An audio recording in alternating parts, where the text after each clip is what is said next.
Bonjour et bienvenue dans cette vidéo où nous allons voir la gestion des tutoriels. Donc c'est ce qui est là, mes tutoriels. Dans cette partie, au fait, il faut comprendre quoi? Que les tutoriels, c'est une partie qui est un peu générale parce que tout le monde peut créer des tutoriels. Les élèves peuvent créer des tutoriels. Les profs peuvent, les écoles, les invités, tout le monde peut créer un tutoriel. Parce que c'est ce qui rend, au fait, l'enseignement accessible à tout le monde. Que chacun puisse, parce que un élève, pour savoir que le prof fait un vrai travail, tu dois te mettre à sa place. Donc, tu essayes de créer un petit contenu.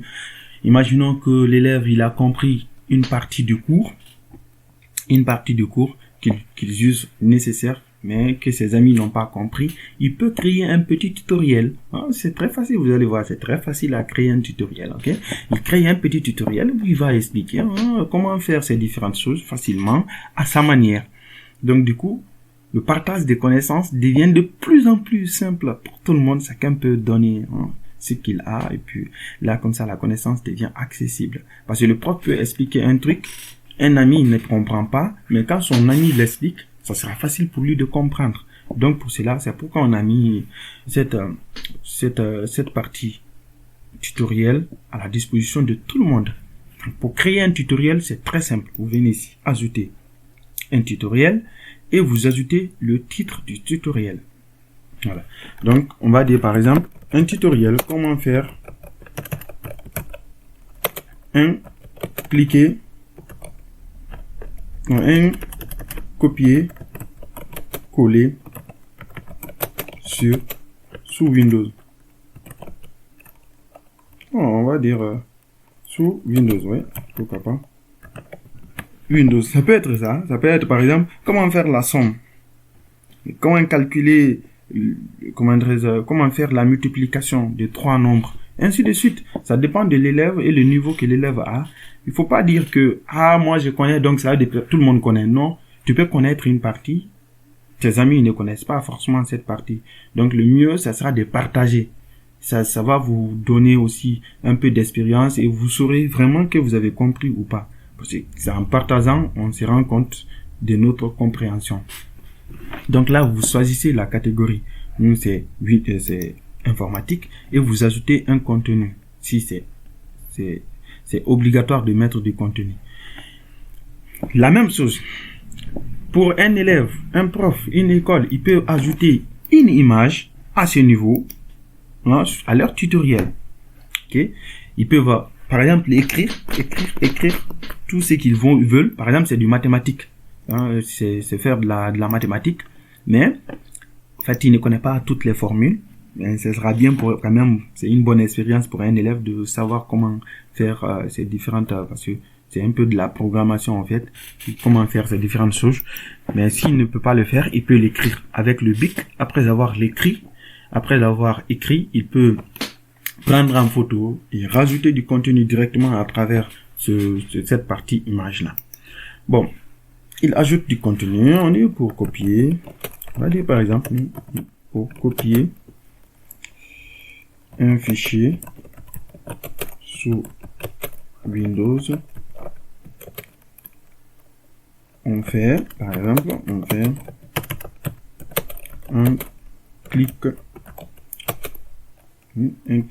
tac, clic droit, un clic droit, et on déroule. Donc, on va dire ici, il y a deux méthodes, par exemple, c'est pas, il y a deux méthodes, peut-être il y en a plus, c'est ça que je connais, deux méthodes. Donc, hop, il dit, petit 1, il peut mettre une liste comme ça, ok. La première méthode, ça peut être une liste comme ça. Il déroule le menu contextuel et clique sur copier. Donc copier là par exemple, il peut mettre ça en gras pour dire c'est ce qu'il faut copier. Et puis hop, on continue On vient là, on désélectionne. Et on dit, bon, il se rend à l'endroit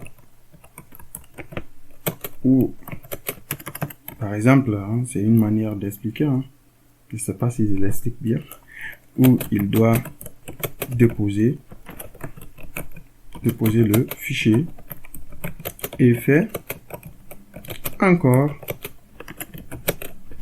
un clic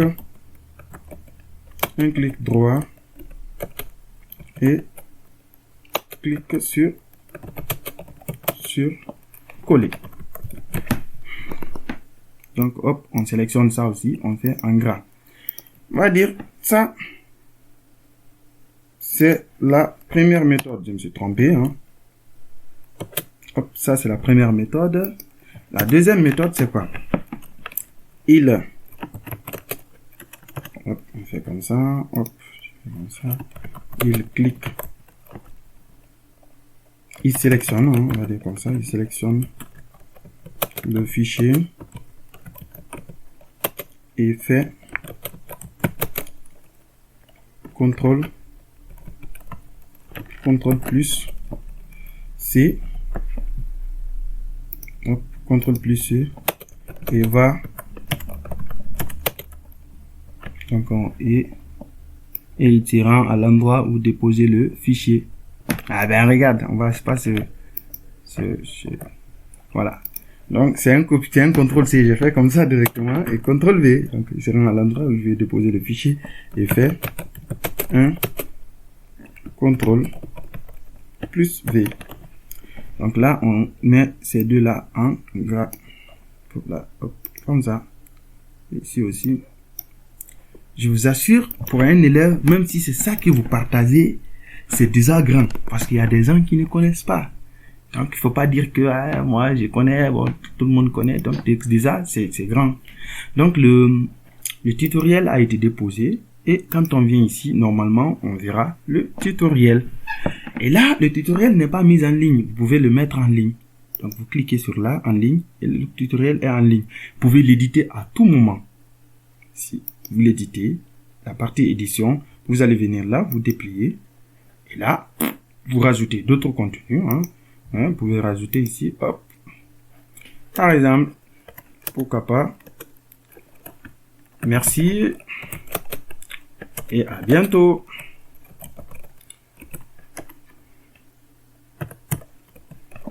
Donc moi aussi, je vous dis à bientôt du coup, ça sera tout pour cette partie. Ça a été un plaisir pour moi de vous présenter ces différents contenus. Et puis, dans les prochaines vidéos, on va voir comment exploiter les parties tutoriels qui sont un peu générales. On va parcourir rapidement et vite. Donc, je vous remercie et à la prochaine. Prenez soin de vous.